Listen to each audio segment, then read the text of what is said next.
Hi there, sanibonani, molweni. Welcome to Fix channel. For you here, please subscribe before the end of the video. If returning, thank you for love and support. I appreciate you. Uthando Nes'thembu family followers abantu abathanda amakhosikazi ababa Mseleku ngoba vele le ingamakhosikazi. Sizodlula nje kule nto ngisheshise because kunale ndaba ya Dr. Matthew engifuna ukukhuluma ngayo, but ile ndaba nje ehlekisayo kodwa asihleki udokotela. So lena ke iyakuthanda Nes'thembu ngizothinta nje la kumakhosikazi. Umacele first wife umayeni, umakhumalo, umangwabe number 4. La makhosikazi awu4.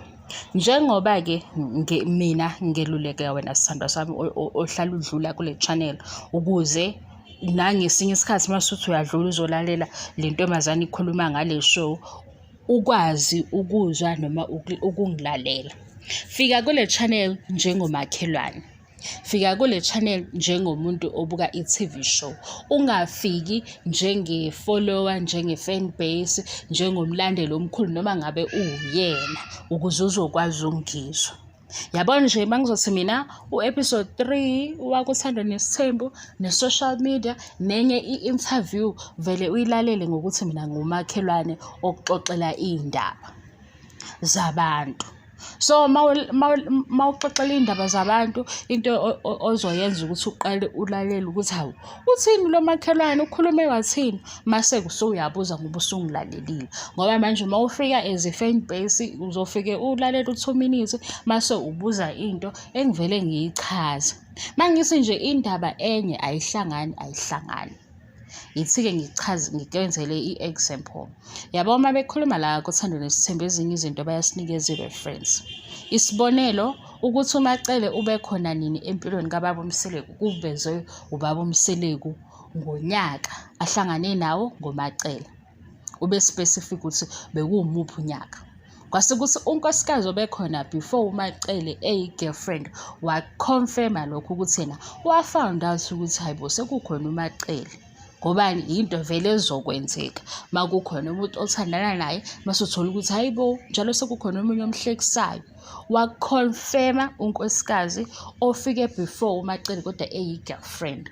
Kwase kuba isikhathi ubaba Mseleku ashade ngaso umacele wasisho futhi ukuthi umshade ngasiphi isikhathi. Yingakho ku season 6 ngesikhathi thina sibuka ishow umacele bekuyena unkosikazi o-celebrate 20 years. Ubakuvezile lokho kune reference. Mase kuthi kumanye amakhosikazi ukuthi asakazi ukuthi o20 years babo abanye babaqeda nini nobaba Mseleku because akakuveli unyaka. Manje angizokwazi ukuthi mase ngifika la ngithi mina hey ubaba Mseleku uthena ke umayeni wahamba ngalonyaka kwase kuthi ke sebekhulumile baxoxisana babuyisana wasebuya kulonyaka because angakakuzwa uyakuzwa. Mase ngithi futhi ke ku number 3 hey ubaba Mseleku wakhuluma ukuthi hayi wayelo bexoxa nomakhomalo kwaze kwaba ke le ndaba eyahlangana ngalonyaka because akakushongo ubaba Mseleku lokho. So mina into engicelayo ukuze ungalokho uba confused ngezinto engiyishoyo mase uthi hey awuzwakala ukuthi uthini angikuzwa lalela le ndaba engixoxelana njengomakhelwane. Nabo komakhelwane babuye bewaqambe kamanga kancane. Sengishilo ukuthi nje kuyokwenzeka-ke kwaqamba banga kancane kodwa into ene-reference ngizosho phela kusho ukuthi umacele uyayifakazela lento esho ubaba Mseleku ukuthi iyona noma yena uyayifakazela ukuthi iyona. Pho kwenzeka kanjani ukuthi lenye indaba masiyilandela ifike ithi kanje hayi akuseyona manje siyashintsha season nesizini ibuya ihlukile ileyo nto leyo ayindaxatshwana. Sengidlulile-ke lapho ngenzela ukuthi nje ukuze ungabi confused kule channel fika umakhelwane othanda indaba. Manje ngoba uthanda indaba-ke sengiyaku-update ukuthi hayibo njalo sengibuye ngaphithizela-ke ngayobuka ama-episode. Yindaba kuleya episode kwashiwo lokhu kodwa i-interview ithi noma vele-ke i-TV show yona yenza ibhizinisi layo mhlawumbe kwi-interview kukhulunywe kuyiqiniso. Kodwa ngibona ukuthi ubaba Mseleku sengakhuluma iphutha ngokuthi uhlangane nini namakhosikazi akhe nesizathu sokuthi asitshele ukuthi lo nkosikazi yena wahlangana naye nini, washada naye nini, then shortly after eshadile naye washada lona waseyathula kabanye. Lokho phela ku-questionable ukuthi why manje lapha singasayitholi iminyaka. Uyabo, angishiyeke ngoba vele bengazi ukuthi ngizokhuluma ngaleyo ndaba. Mina ngifuna ukuthi ngigcizelele ukuthi mawuzofika njengomakhelwane, umakhelwane webakithi uthanda iy'ndaba, umakhelwane ufike elalele nje futhi engabi nankinga nokuthanda kwakhe indaba, uzoba confused ngokuthi manje usuke njalo engathi ubuse lesi sithembu. Kanti thina asikho kwisithembu, sibuka i-TV show mase siyahlaziya ukuthi kanti kuthiwani, kanti indaba yabo ihamba kanjani. Mase sithi hayi, engathi ayiqalanga-ke ngale ndlela besicabanga ukuthi iqale ngayo, ngoba phela ngithi ngesikhathi nje ishow ifika sibuka episode 1, 2, 3 sesizoba nombono ukuthi kwenzeka ukuthi because nangu unkosikazi nangu unkosikazi, yabo. Kanti asazi kahle ngempela, kanti ngempela okuningi asikwazi ngoba nakhona ukuthi nje hayibo wathi ukusithela kancane uma yeni wahlehla, ngeke sazi ukuthi wahlehla kwangempela.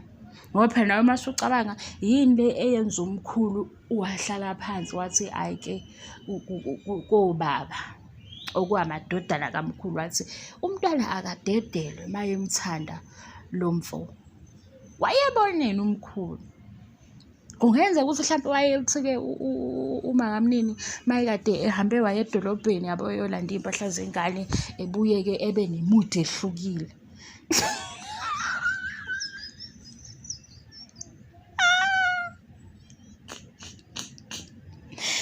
Iy'ndaba ifuna ubuye uthi fafa. Into engenzeka leyo ngoba abazali bayakwazi ukunothisa leyo nto ukuthi hayibo wena sihleli nawe la ekhaya sibuka nawe i-TV, kodwa nje lento ekuhlekisayo ayihlangene nalento esibuka ku-TV. Ilento ekuhlekisayo iphuma lapha efonini yakho. Sekungenzeka ukuthi-ke noma kamnini wayethi shwi eyothatha iy'mpahla edolobheni zengane, mase-ke sebuya nale y'mpahla abe umuntu ohlukile. Ayinake kumkhulu lento ukuthi hayi, engathi senze iphutha ngokunqaba, kunephutha ukuthi benqaba ukuthi akahambe yongena kulesi sithembu ngoba uzogcina khona. Uyayibona leyo nto? Ukuthi sesiyahleba, kodwa nje yona ngempela umkhulu wayeboneni mase uyibuza nawe ukuthi yini le yenza umkhulu ukuthi engaze ethi engabiza-ke ubaba kamayeni nobhuti bakhe bahlalise phansi ethi asimvumeleni ahambe ayogana mayemthanda lo muntu. Hhayi phela kwisho iveza ngokuthi mayemthanda, kodwa kungenzeka ukuthi mhlawumbe umkhulu wathi asimvumeleni ahambe ngoba uyamthanda lo muntu, uyamthanda lo Mseleku. And ukuthi umkhulu wayebonile ngoba phela umkhulu wayengeke nje ethi kungonakale lutho, impilo iqhubeka, uma kamnini right ekhombisa ukuthi ukhohliwe ngalo bhuti.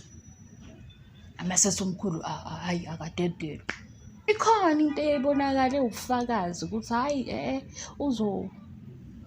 kuzobheda mase ngamvumeli. Kwavele inhliziyo yakhe ilaphayana. Angithi kumuzwe ku-episode 1 uma kamnini uthi umuntu olungile futhi uyasazi isitori sakhe. Mayesho ukuthi ubaba Mseleku umuntu onjani, umuntu olungile, uyasazi isitori sakhe. Mina ngithi ngiyayibona leyo nto ngoba phela nangu umamkhulu kuzona zonke izinto esithi siyayilalela sithi hayibo umamkhulu ngeke wadlula ey'ntweni, kodwa umile ukuthi mina mayengena kwami ngiyazi ukuthi iqiniso lethu lithini. Noma yena wahamba wabuya, hayi khona vele kubukeka sengathi uyasazi isitori sakhe. Mase kuthi nabafike after mayeni ikhona indawana eshoyo ukuthi ayi nama angikwazi ukuphila ngaphandle kwakhe, noma phela iy'nkulumo ey'buye y'shintshe. Ewe guys, bengazile uzonixoxela ngothando nesithembu. Engizonixoxela ngokuthi niyakhumbula kufika i-COVID ukuthi abantu bake baba nomhlanganyana ngenxa yokuthi kwakukhona imijovo efikile, bengazi ukuthi le mijovo izobaphatha kanjani, nabanye sebejovile. Njengamanje kunodaba kadokotela, udokotela kunamaphilisi akade wadayisa abantu bewathengile. bawathengile. Ngesikhathi bawathenga amaphilisi kulawa kudokotela abantu, ngaleso sikhathi kungakaveli lutho, akekho-ke washo ukuthi ngaphuza la maphilisi ngazuza sengidize, ngaphuza la maphilisi mhlawumbe ngaphathwa yisisu kakhulu, ngaphuza la maphilisi, akekho-ke wakhuluma. Kodwa njengamanje ngoba udokotela usegcwele ey'ndabeni, kuyakhulunywa ukuthi hayibo akatholakali njengodokotela. Labo bawaphuzile amaphilisi abalali ebusuku ngixoxele, yibo labo balokhu bethi nje angilalanga, yazi indlela ebengikholelwa ngayo-ke lapho. Shonile ukuthi niyasaba ukuthi kumaphilisi bekunani. Mina angibahleki abantu abadala, ngiyazi ukuthi ngempela Nkosi yami abantu abadala kulula ukuthi besheshe bekholwe lento yokuthi ubadayisele i-products. Ngoba nje u-anti wami wafika nebhodlela elithengile edolobheni lingabhalanga lutho, wachaza wathi leli bhodlela uthengile khona usisade edayisa lapha erenki, washo ukuthi kulapho ukuthini. Ngavele ngazisa ngalifihla ngoba manje alikho iphepha lokuthi ngifunde ukuthi lo muthi olapha ebhodleleni ukhandwe kuphi kanjani, yonke nje leyo nto ukuthi ngibheke. Ngathatha ibhodlela la-anti ngathi hayi anti kulungile sizosebenzisa le bhodlela, ngalifihla. Ngoba manje kuyingozi ukuvela uthole into ongazukwazi ukuthi useshe ukuthi hayibo ufakweni lapha, lokhu mawukuphuza uzozizwa kanjani, ama-side effects athi. Manje mina ngithi nje Nkosi yami, khona impela siyathanda ukubakhalisa kodwa akuvumi ukuthi sibakhalise, ukuthi mina ngihlekiswa ukuthi bayagula manje. Hhayi ngoba begula bezwa ubuhlungu, baguliswa uvalo, bayaphenika ukuthi ayibo Nkosi yami lento besiyifaka ngoba phela besithi sinciphisa isisu, mokhaba pills, bangabe kuthiwa mokhaba pills, kanti besiphuza.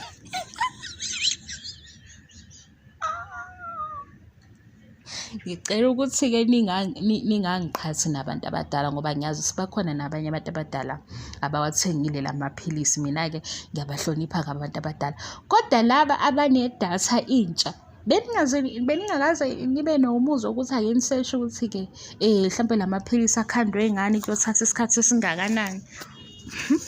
Ulamula ukhona, kodwa ulamula ukhona oxubayo nogalikho nokunye uzenzele wena leyo juice leyo, le juice embi egreen nayo-ke iyakwehlisa umzimba. Kodwa-ke phela alikho iphutha ukusaphotha ubhuti wethu njengoba benisaphotha uDr. Matthew. Into engihlekisayo ukuthi ngesikhathi nisaphuza amaphilisi niwathengile nisho ukuthi mina kodwa dokotela ngisedebheni nga-order kanjani, akekho-ke wafika wathi uyagula. Kodwa manje niyajuluka ebusuku anisalali ngobani? Senithuswe yindaba lezi senenza ukuthi umuntu sengathi manje nomqondo yabo. Ngoba phela ngempela mase ngempela uwathengile amaphilisi wawaphuza kwaze kwaphela u2 months uwaphuza, usekuyavela kuthiwa lo dokotela akwaziwa nokuthi ubewahlanganisaphi la maphilisi, ubewathaka ngani, ngoba nje akaveli ezudokotela. Hayi guys, ngeke uyakwazi ukuthi uyagula kodwa kubuhlungu indawo, ngoba phela ayikho indawo yobuhlungu.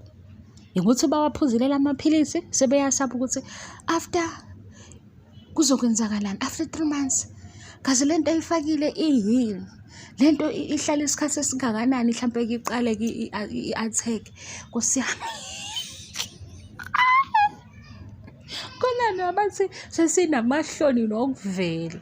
Alikho iphutha guys, yazi kuyenzeka i-scam siyenzeka noma yikuphi, kodwa angifuni ukufihla ukuthi kukhona konke ovelayo. Ngiyamzwela udokotela. Ileyo video ukuthi-ke ngiyamzwela ngizoyenza ngesinye isikhathi, mhlawumbe ngayenza namhlanje ebusuku noma ngiyenze kusasa.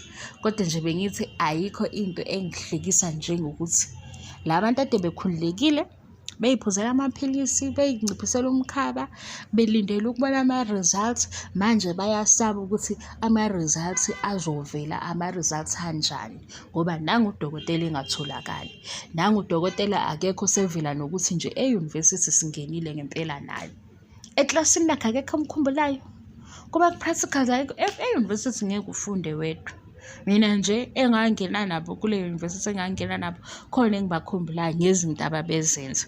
Ngiyabakhumbula bebehlaniphile, ngiyabakhumbula esasithi sesiphethwe umona, sesezinye iy'ngane ziyashow off kanti vele baphuma emakhaya a-rich. Bakhona umfana nje wayeke futhi ngoba ngempela makuthiwa asifanani akufanani. Khona umfana wayeke buye sikhumbuza ukuthi kube kuney'moto ey'ningi singekho isidingo ngoba phela manje uze eklasini uzofunda afike ngemoto enye aphinde ashintshe afike ngesikhathi. Hhayi, namasilekwini ayekhona khona nje ogela abawu-2 engibakhumbulayo ukuthi hayi bo manje mase sibaqhathanisa manje iwona amasilekwini lawa lapha eklasini khona babeswenka ngathi bayasebenza kodwa sisazofunda. Uyabona nje ngibakhumbula kahle khona nje nalo owayemude wayejuluka njalo iy'ngane sey'qala-ke zikhuluma into eyamanga ngaye ngoba phela iy'ngane ziyahleba. Manje mina ngicabanga ukuthi kanti abafuna no-Dr. Matthew-ke bona-ke akusekhona odokotela abakhumbulani. Hhayi, ngoba nami nje mangase ngiqamba amanga sengithi nayi into engayenza bazovela basho ukuthi hayi bo siyamazi lowo okwaye kwathi nje hayi futhi sengixoxela indaba engahlangene kodwa bakwenzu laba bangalele ebusuku. Uxolo guys, uxolo alikho futhi iphutha engilenzile. Bengisapotha udokotela, bengisapotha ubhuti omncane oyizamelayo naye. Injabulo kadokotela masezofika, niyabona ubuhlakani bakhe ngoba ubefike esesho ukuthi sengiwatholile ama-emails, ngiqeda ukwenza le call into ethini si-approve-iwe. Ngempela uma ungenayo i-information yokuthi lezi zinto uzisesha kanjani, wena hawu usungenile-ke phakathi usuyathenga because yonke lento kuwe injani, iyiqiniso. Angivale-ke le video, ningakhohlwa ukuthi kulaba ababuka ama-reviews engiwenza kuThando Nes'thembu, into ezoba lula ukuthi nje fika kule channel njengomakhelwane ozolalela iy'ndaba mase uyahamba ngoba manje uma uzofika as umlandeli omkhulu ila uzoba confused khona ucasulwe into engafanele ukuthi icasulwe. Indaba yokuthi ubaba Mseleku nje noMakhumalo bahlangana kanjani asakayitholi namanje ukuthi kwakuwumuphi unyaka ngoba abawubekanga. Isitori silobe ushintsha. Angisho-ke futhi ukuthi kunenkinga ngoba phela ibona abasixoxela isitori sabo kodwa uma besixoxela siyeza ukuthi hayi why kusuke ngapha kuye ngapha kuphinde kuye ngapha kanti ikuphi okuyikhona khona. And futhi siyakuhlonipha ukuthi-ke bonke bamakhosikazi ababo Mseleku bashadile, siyabahlonipha futhi nabo ngenxa yesitori asebesilethe phambi kwethu kumabonakude. Yingakho-ke sikwazi ukukhuluma ukuthi hayi bo kodwa isho yabo imnandi kodwa ezinye izinto ngathi nje ayizwakali zineqiniso ngoba uma uthi uyakubheka abakushilo ngo-2019 nabasebekusho ngo-2020 nabakusho ngo-2022 akufani. Kodwa futhi uma ukuzwa kufana alikho iphutha ngoba ngiyenzeka ukuthi ngempela ngapho kuwe uma ulalela uye ulalela uthi hayi le ndaba yakashintshi. Mase kuthi ngapha kimi uma ngilalela ngithi hayi le ndaba ngo-2019 akushiwongo lokhu.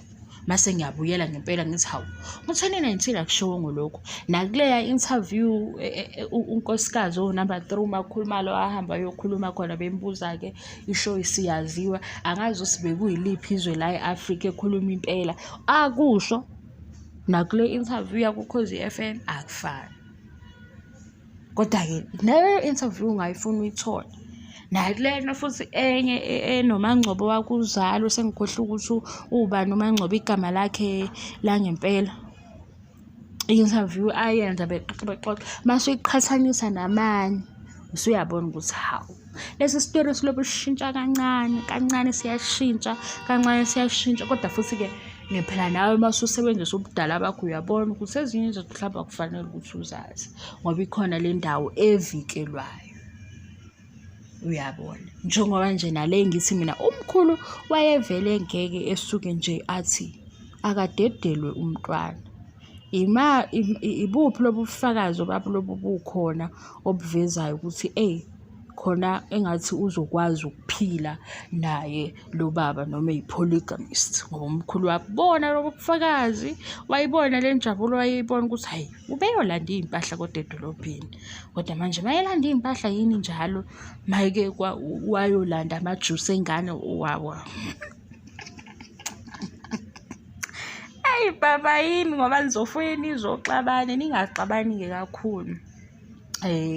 Mina ngixoxa kanjena-ke, manje ngixoxela nge-TV show, kodwa mase ngizokhuluma indaba e-serious-ke ngizama ukuyiqoqa ngibe serious, kodwa nje uma ngixoxa nge-TV show ngizongixoxela kanje ngoba mina ngibona ukuthi nje kwakuthi kufika oplastiki abagcwele amajusi kaMpumelelo, ley'mpahla zaMpumelelo, mase umkhulelo benothisa imood ukuthi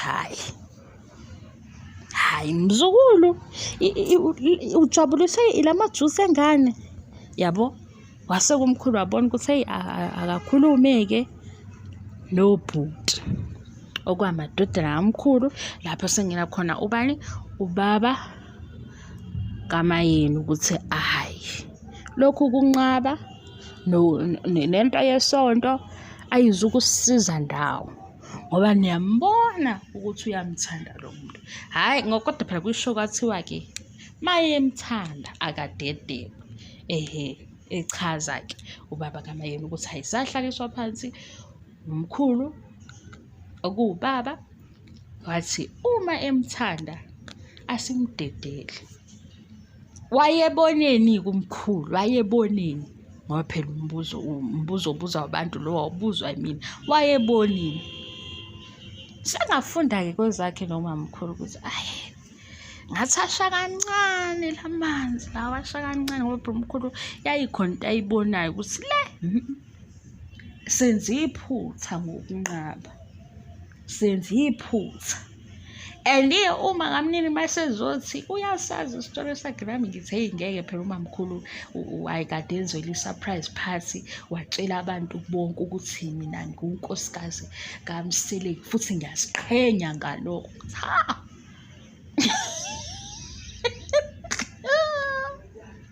Enzele i-surprise party amakhosikazi umamkhulu. Wazothi kule surprise party nje, okokuqala ngibona inkosi yami yasemhlabeni kimi ufana wasini suthi lento esho uMayeni ukuthi uyasazi isitori sakhe yiyo le, ngoba le surprise party masizwa i-idea kahle nje isabekwa ngesikhathi sibuka kwisho uMakhumalo wathi sicabanga ukwenza into efana nalena, bavumelana-ke basho ukuthi hayi kuzohleleka kanjani. Kodwa uthe i-surprise party sifikile, ngiseseshilo uMseleku ukuthi amakhosikazi awakwazi ukuyishayela ihlombe, bengicela ukuthi eshaywe abantu bebashayele ihlombe. Kodwa uthe umamkhulu esethola i-mic eseyikhulumele i-speech sakhe wathi inkosi yami yasemhlabeni. Yizwa leyo nto ihamba nokuthi uyazazi isitori sakhe uMseleku, ngoba phela akaqalanga umamkhulu ngamakhosikazi kuyiwona bephithizela efuna ikhekhe, ephithizela efuna nabantu abazolungisa indawo, nabazokwenza ikhekhe libe lihle, nokuthi kuzodliwani. Futhi wayekwazi ukuthi lokho phela bakwenzile ngoba uMseleku useshilo ukuthi konke lokho enikubonayo umbono wamakhosikazi, futhi awakwazi ukuyishayela ihlombe, nabo bazosukuma beyikhulumele, kodwa bengicela ukuthi nibashayele ihlombe. Manje-ke umamkhulu uma esethola ithuba lokuthi-ke lo mcimbi omuhle kangaka ngiyabonga, waqala kwinkosi yakhe yasemhlabeni okubaba uMseleku. Kanti futhi mashaya yabo kabusudwane mayethi uMayeni ulungile, uyasazi isitori sakhe, nami sengithi hayi uyasazi ngempela, ngoba phela umkhulu khona lento ayibona ukuthi hayi umzukulu wami abameke ehambe eye ku-forever wakhe. Nangempela nangu namanje ukhona ku-forever wakhe. Manje nina sengifuna ngithini? Nifuna ngithini?